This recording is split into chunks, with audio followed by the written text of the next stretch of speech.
ان کی تربیت کا یہ ثمرہ ہے جو ہم سب آپ نے نظر آ رہا ہے. اور ہرسولی 200 کلومیٹر دور ہے، وہ بھی گاؤں ہے، یہ بھی گاؤں ہے. اللہ تعالیٰ کو وہاں پہنچانا تھا. وہاں کا فیض آج تقریباً 20-25 علماء یعنی مسجد میں موجود ہیں جو مکاتب کا، مدارس کا، جمعیت علماء کا، تنظیموں کا کام سنبھال رہے ہیں، اور وہ ہرسولی سے پڑھ کر ہیں. ماشاء اللہ ماشاء اللہ. میں درخواست کروں گا سب ساتھیوں سے ہاتھ اٹھائیں جو ہرسولی کے فیض یافتہ ہیں. مفتیان کرام، علماء کرام، بڑے بڑے مدارس، مکاتب چلا رہے ہیں. ماشاء اللہ یہ حضرت کی برکت ہے. اور حضرت ایک محمد بلکہ اس علاقے کے بہت بڑے ذمہ دار ہیں. سماجی، دینی، ملی کوئی بھی تعلق ہو، بہت بڑی ذمہ داری حضرت کے سر پر ہے. اور حضرت مرشد الامت مفتی مہربان صاحب علیہ رحمہ کے جانشین ہیں، اور ان کی جگہ پر لوگوں کی اصلاح کا، خانقاہ کا نظام بھی چلاتے ہیں.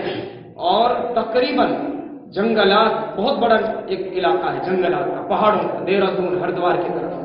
وہاں میرا بارہا جانا ہو حضرت کے ساتھ، بارہا اکیلے بھی حضرت کے گئے. اور مولانا بھی ایک مرتبہ تشریف لے گئے تو اونٹوں پر بیٹھ کر جانا پڑتا ہے، پیدل چلنا پڑتا ہے. تو تقریباً 50-55 میرے معلومات کے مطابق 55 مکاتب چل رہے وہاں جنگل میں. سبحان اللہ. جس کی تعلیم کا کوئی انتظام نہیں، جماعت بھی کوئی نہیں پہنچتی، وہاں کوئی نظام نہیں پہنچتا.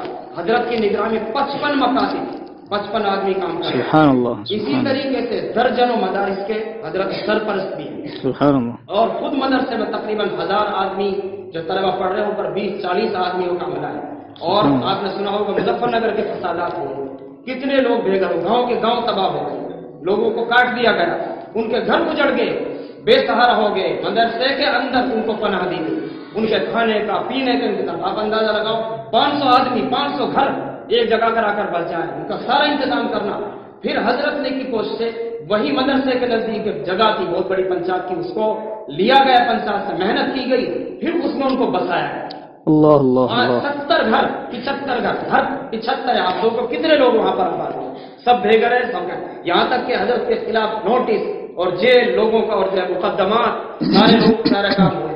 تو ایسے حالات میں وہاں کام کر رہے ہیں اور بہت بڑا نظام چل رہا ہے، بے شمار لوگ مستفید ہو رہے ہیں. ہماری خوش قسمتی ایک حضرت تشریف لائے ہیں، تو ان کی زیارت سے مستفید ہوں، ان کی دعا میں بھی شرکت کریں، اور بیان سے بھی مستفید ہوں. یہ مکتب چل رہا ہے، یہ ان کی برکت ہے. وہ جو کچھ ہے وہ ہرسولی کی برکت ہے. ماشاءاللہ ماشاءاللہ، قدر کی توفیق عطا فرمائے. ماشاءاللہ ماشاءاللہ.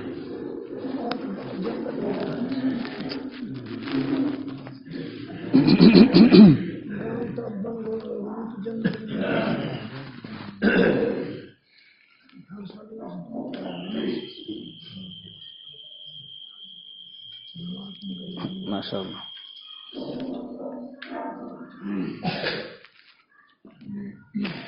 الحمدللہ وکفی وسلام علی عبادہ الذین اصطفی. اما بعد، اعوذ باللہ من الشیطان الرجیم. بسم اللہ الرحمن الرحیم. یا ایھا الذین آمنوا اتقوا اللہ ولتنظر نفس ما قدمت لغد واتقوا اللہ ان اللہ خبیر بما تعملون. صدق اللہ العظیم. وقال النبی صلی اللہ علیہ وسلم اللہم اعنی علی تلاوت القرآن وذکرک وحسن عبادتک، او کما قال رسول اللہ صلی اللہ علیہ وسلم. بزرگوں، اللہ کا بہت بڑا فضل ہے اور کرم ہے. الحمدللہ ہماری یہ مجلس اور یہ ہمارا چھوٹا سا جلسہ، اس مکتب کا جلسہ، یہ اثر سے شروع ہو رہا ہے.